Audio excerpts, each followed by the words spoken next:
Assalamu alaikum, fam. Hope you're doing well. So, learned some things here with the biography of Uthman ibn Affan.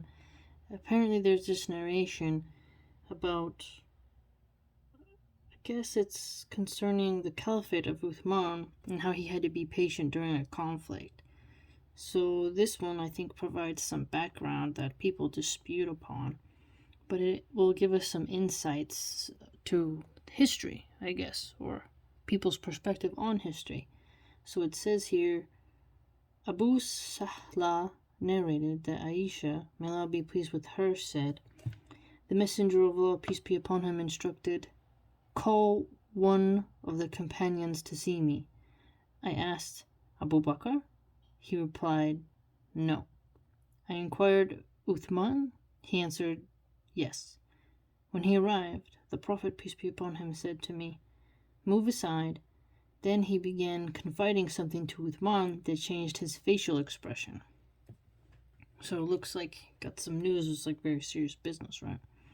Later, when Uthman was besieged in his house, we asked, Commander of the Faithful, will you not fight? He replied, no, Allah's Messenger, peace be upon him, committed me to something, and I shall be patient with it. A sound hadith recorded by At-Tirmidhi. So look at that.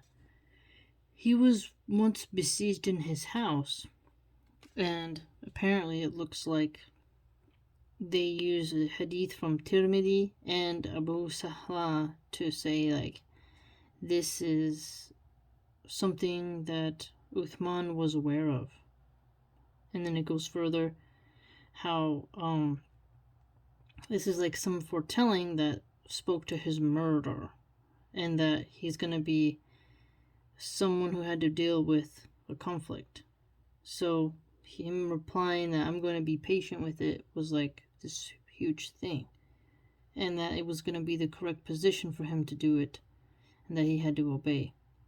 And it said here, another narration, if they ask you to take off the garment with which Allah, the Mighty and Sublime, has clothed you, do not comply. Recorded by At-Tabarani with a sound chain of narration. So there's another part here. In general, this commitment mentioned by Uthman concerned the upcoming conflict. The Prophet's command to him was to be patient and not to give up the caliphate. These narrations also indicate that he would be the caliph one day. Well, would you look at that? So for us newbies who are not very familiar with the history of Uthman, this gives us an insight into this is where some conflict happens. So, wow. Another part was over here where the author notes, the murder of Uthman is just one of the incidents which Allah's Messenger, peace be upon him, foretold. Knowledge of the unseen is the sole attribute of Allah, and this quality does not belong to anyone else. However, in cases like these, he revealed some of his knowledge to the Prophet, peace be upon him, and commanded him to convey it to his people. Allah has mentioned, and then there's going to be a Quran citation here, 7:188. Say, I hold not for myself the power of benefit or harm, except what Allah has willed. If I knew the unseen, I could have acquired much wealth, and no harm would have touched me. I am naught but a warner and a bringer of good tidings to a people who believe. So that kind of just mentions how Allah gave some insight. It was passed on to Uthman. And then there was some other notes of how Umar bin al-Khattab was a minister during Abu Bakr's caliphate, and Uthman was the Secretary of State type of figure, like a main confidant during the caliphate of Abu Bakr as-Siddiq. So it's really interesting how I'm learning like they all were helping each other in their caliphate. It's like, whoa. So it must have been pretty scary for Uthman to be besieged in his house.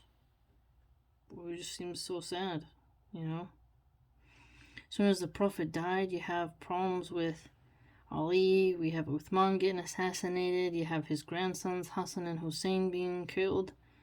It's just so sad, you know? It's like, jeez, history is brutal, man. But that's what I learned, and I wanted to share it with you, fam.